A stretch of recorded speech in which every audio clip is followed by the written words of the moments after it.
नमस्कार बच्चों, कैसे हैं आप सब।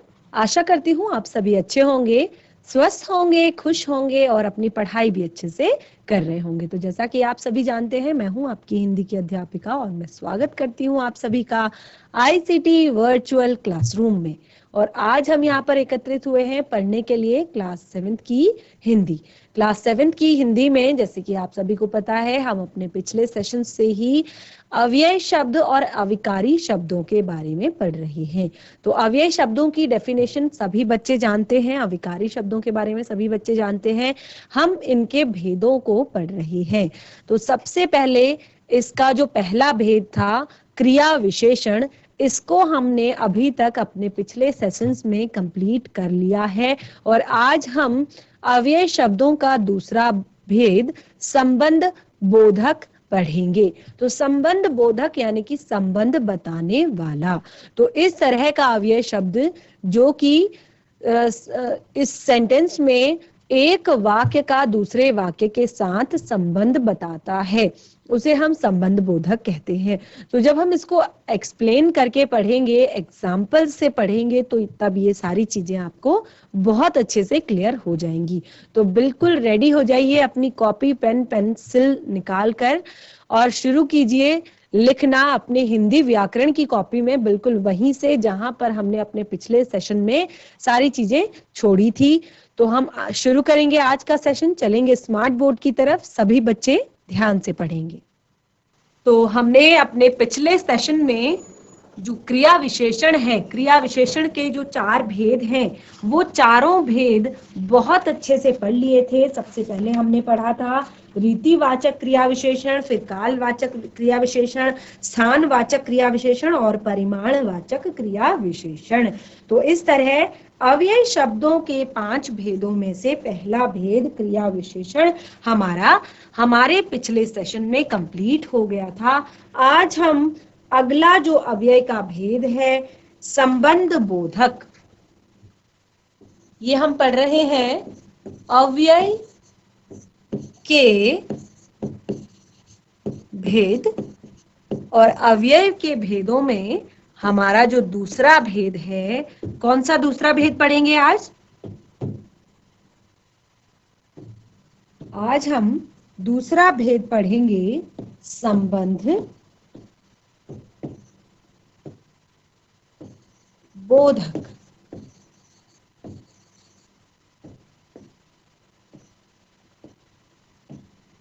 संबंध बोधक, तो क्या होते हैं संबंध बोधक अव्यय?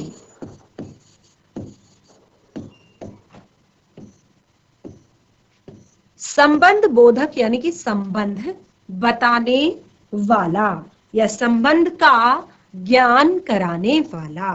तो संबंध प्लस बोधक, देखिए संबंध धन बोधक, दो शब्दों से मिलके बना है। तो संबंध का ज्ञान कराने वाला,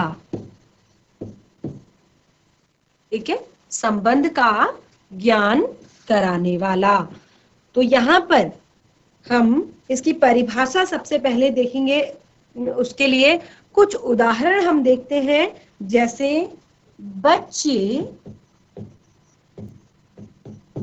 विद्यालय की ओर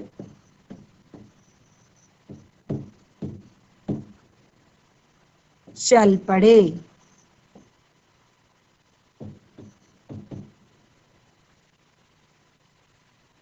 सर्दी के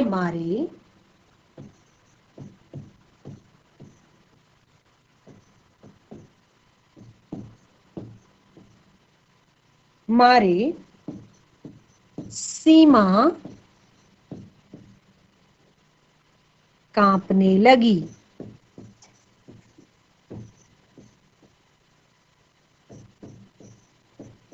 क्योंकि हम संबंध बोधक की बात कर रहे हैं, तो सबसे पहले हम यहाँ पर ये दो उदाहरण देखेंगे कि बच्चे विद्यालय की ओर चल पड़े। तो बच्चे कहाँ चल पड़े? विद्यालय की ओर। तो यहाँ पर किन दो चीजों के बीच में संबंध बताया गया है? यहाँ पर ये जो शब्द है की ओर, बच्चे और विद्यालय के बीच में संबंध बताने वाला शब्द है की ओर। तो ये आपका अव्यय शब्द या अविकारी शब्द आप कह सकते हैं, है। ठीक है, बच्चे विद्यालय की ओर चल पड़े। तो बच्चों और विद्यालय के बीच क्या है? एक संबंध है। विद्यालय किससे चलता है? बच्चों से चलता है। और बच्चों के लिए क्या बना हुआ है? विद्यालय बना हुआ है। तो ये दोनों का आपस में संबंध है। तो यहाँ पर बच्चे विद्यालय की ओर चल पड़े। तो की ओर शब्द जो है वो बच्चों और विद्यालय के बीच में संबंध का ज्ञान हमें करा रहा है। अगला है, सर्दी के मारे सीमा कांपने लगी। किसके मारे? सर्दी के मारे सीमा कांपने लगी। तो सीमा के कांपने का जो कारण है वो क्या है? ठंड है, सर्दी है। तो सर्दी, सीमा और सर्दी के बीच में संबंध कौन बता रहा है? के मारे, यानी कि के कारण। तो सीमा ठंड से कांप रही है, सीमा सर्दी के मारे कांप रही है। तो इसीलिए के मारे शब्द जो है वो सर्दी और सीमा के बीच का संबंध हमें बता रहा है, के बारे में हमें ज्ञान करा रहा है। तो इस तरह यहाँ पर जो मैंने अंडरलाइन की हुई है पंक्तियां, ये आपको संबंध बोधक शब्दों के विषय में बता रहे हैं कि ये जो दो शब्द हैं ये संबंध बोधक शब्द हैं। ठीक है, तो इस तरह आपको क्लियर हो गया होगा संबंध बोधक शब्द, यानी कि जो हम कैसे इसकी परिभाषा को लिखेंगे? जो अविकारी शब्द संज्ञा या सर्वनाम के शब्दों के बाद लगकर उनका संबंध वाक्य के दूसरे शब्दों के साथ जोड़ते हैं। देखिए यहाँ पर संज्ञा और सर्वनाम की भी बात की गई है। तो विद्यालय और बच्चे दोनों क्या है? संज्ञा है। और इसका संबंध किससे जोड़ रहे हैं? वाक्य में आए हुए अन्य शब्दों से जोड़ रहे हैं। तो देखिए, बच्चे और विद्यालय दोनों ही संज्ञा है और इनका संबंध जोड़ा जा रहा है सेंटेंस से कि बच्चे विद्यालय की ओर चल पड़े और सर्दी के मारे सीमा कांपने लगी। तो इसको हम अब परिभाषित करेंगे, यानी कि परिभाषा के रूप में हम इसको लिखेंगे। परिभाषा, संबंध बोधक की परिभाषा। जो अविकारी शब्द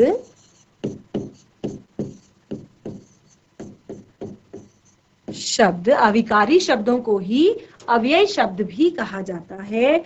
जो अविकारी शब्द संज्ञा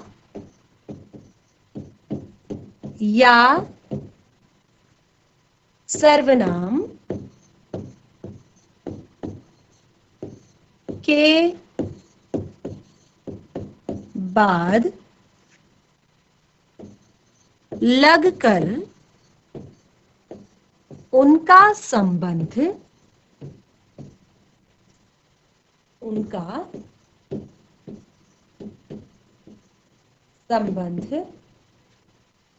वाक्य के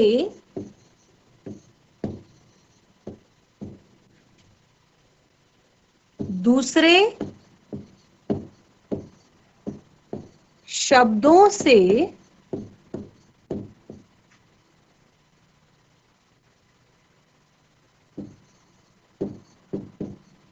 के साथ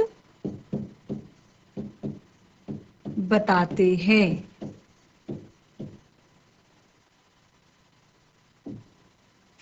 उसे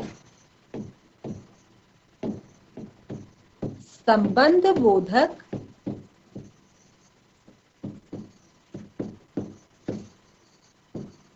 अव्यय या अविकारी शब्द कहते हैं।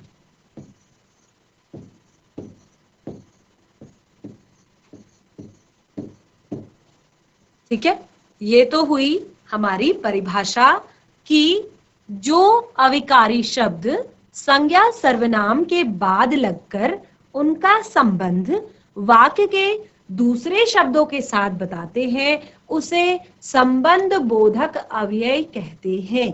ठीक है, ये इसकी परिभाषा हो गई।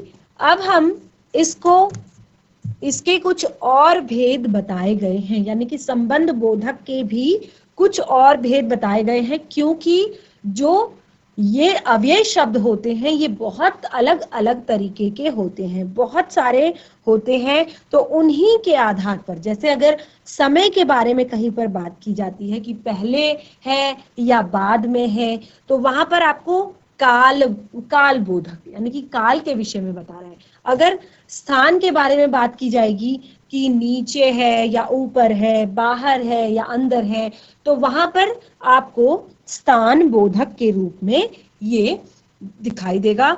और जहां पर दिशाओं की बात की जाएगी कि इसके आसपास, इसके चारों तरफ, इसके सामने, तो वहां पर दिशा बोधक।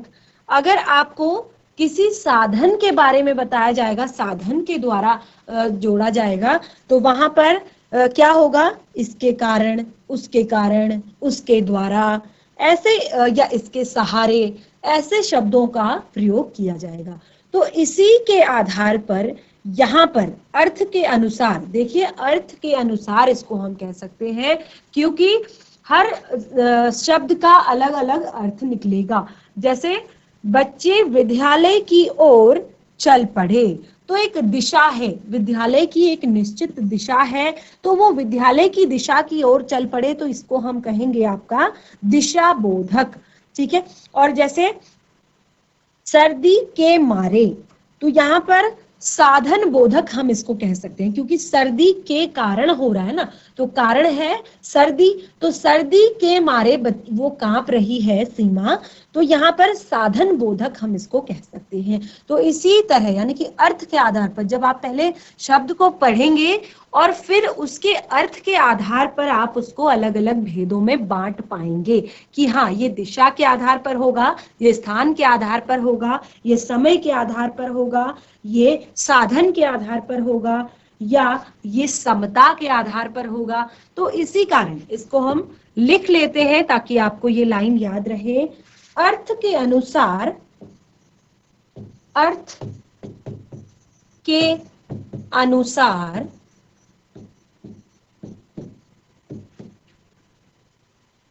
संबंध बोधक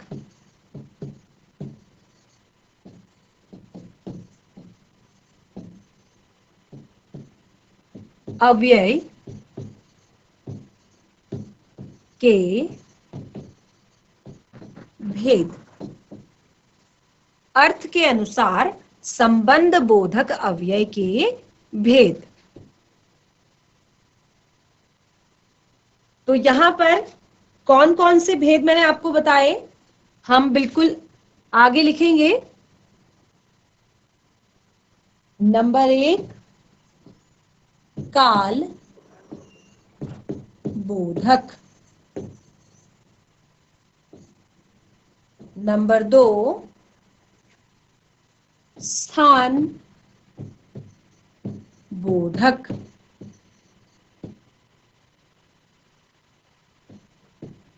तो पहले इन दोनों को हम पढ़ लेते हैं, काल बोधक, स्थान बोधक। तो काल बोधक यानी कि काल का अर्थ है समय, ये सभी को पता है, काल का अर्थ है समय। तो काल बोधक के बारे में बात की है, तो यहां पर इस तरह के शब्द से पहले, के बाद, के आगे, के पीछे आदि शब्दों का प्रयोग इसमें होगा। जैसे से पहले, के बाद, के आगे, के पीछे, इस तरह के शब्दों का इसमें प्रयोग होगा। तो इसमें अगर हम सेंटेंस बनाएंगे तो क्या लिखेंगे, जैसे विनय से पहले, विनय से पहले रोहन घर पहुंचा। विनय से पहले रोहन घर पहुंचा। तो यहां पर आप देख रहे हैं कि विनय से पहले रोहन घर पहुंचा, यानी कि समय की बात हो रही है, काल की बात हो रही है कि जो विनय है उससे पहले रोहन घर पहुंच गया। तो इस तरह आप देख सकते हैं कि ऐसे हम इन शब्दों का प्रयोग करेंगे काल बोधक में। तो आप बिल्कुल ध्यान दीजिए, काल बोधक जो है उसमें समय की बात हमेशा की जाएगी, यानी कि से पहले, के बाद, के आगे, के पीछे, के पश्चात, से पहले, इस तरह के शब्दों का प्रयोग किया जाएगा। तो जब भी सेंटेंस में, जब भी वाक्य में इस तरह के शब्द प्रयोग किए जाएंगे, वहां पर काल बोधक अव्यय शब्द आपका होगा। और ये क्या है? संबंध बोधक शब्दों का भेद है। ठीक है, संबंध भी बता रहा है दोनों में, यानी कि संज्ञा के बाद लगा हुआ है और वाक्य के बाकी शब्दों के साथ इसका संबंध जोड़ रहा है। तो इस तरह काल बोधक आपको समझ में आया होगा। उसके बाद हम पढ़ेंगे स्थान बोधक। तो स्थान बोधक, बिल्कुल स्थान का अर्थ तो आपको पता ही है, बोधक यानी कि के बारे में बताने वाला। तो जैसे के ऊपर, के ऊपर, के बाहर, के नीचे,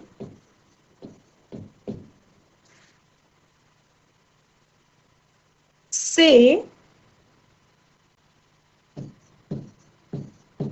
दूर, के भीतर। तो इस तरह के शब्दों का प्रयोग यहां पर होगा। तो हम एक वाक्य यहां पर लिखेंगे, कुर्सी के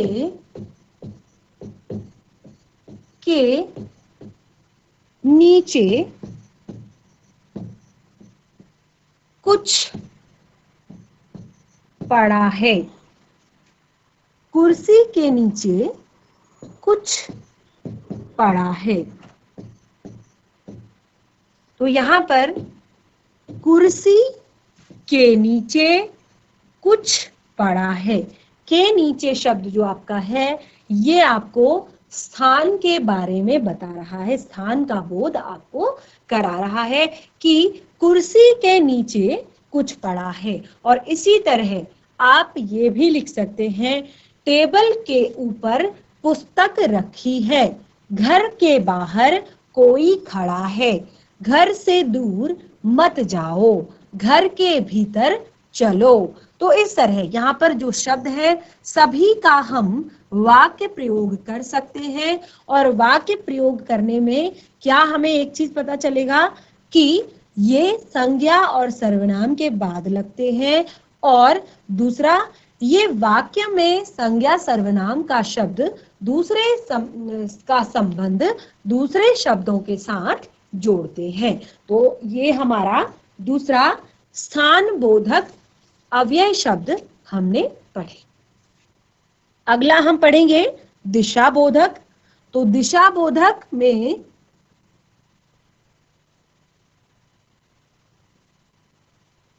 दिशा बोधक नंबर 3, दिशा बोधक। देखिए सारे जो शब्द हैं उनके नाम से ही हमें पता चल जा रहा है कि यहाँ पर किसके बारे में बात हो रही है। यहाँ पर दिशा बोधक कहा तो यानी कि दिशा के बारे में जहां पर बात होगी, जैसे के पास, के सामने,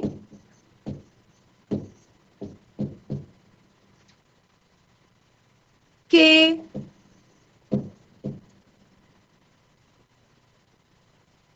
समीप, समीप या नजदीक,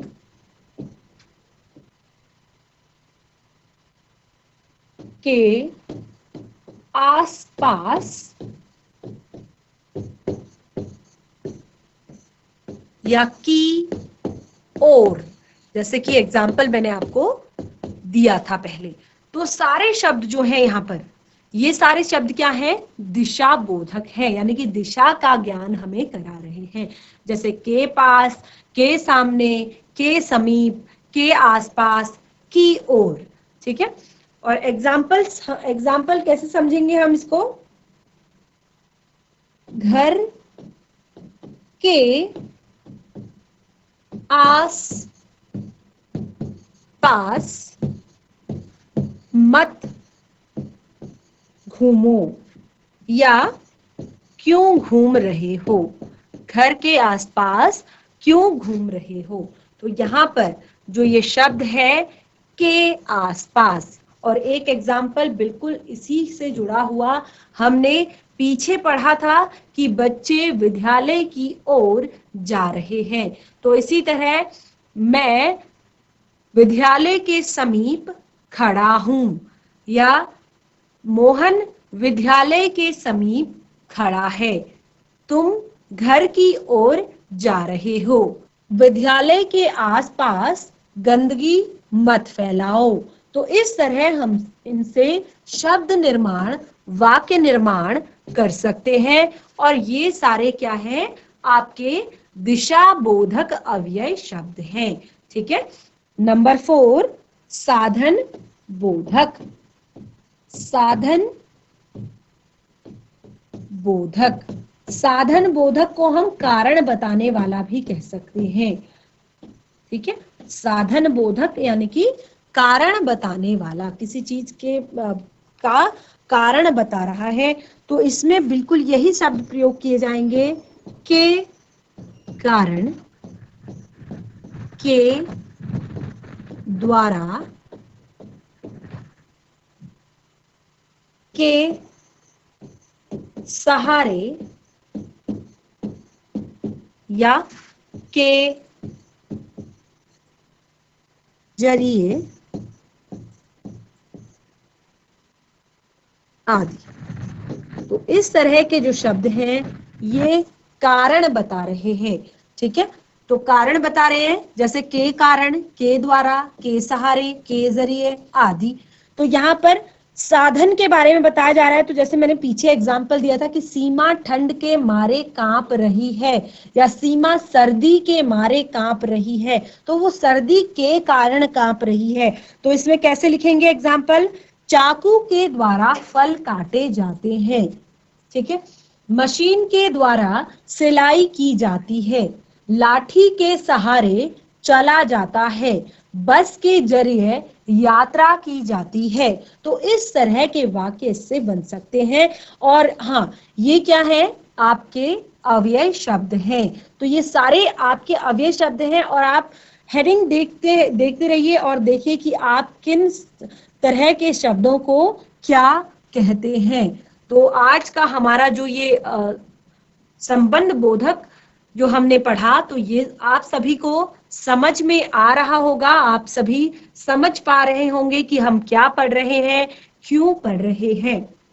तो बच्चों, हम अव्यय शब्दों के बारे में पढ़ रहे हैं, और अव्यय शब्दों के भेदों को अभी हम जान रहे हैं। पहला भेद सभी बच्चों को क्लियर हो चुका था।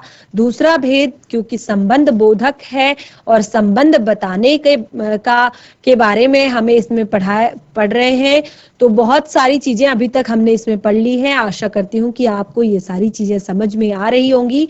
अगर फिर भी आपको कोई दिक्कत परेशानी है, अगर कोई चीज समझ में नहीं आती है, या इससे पिछला सेशन जो हमने पढ़ा उसमें कोई चीज समझ में नहीं आई, तो आप सभी पूछ सकते हैं, बता सकते हैं, अपनी परेशानियां हमारे साथ शेयर कर सकते हैं।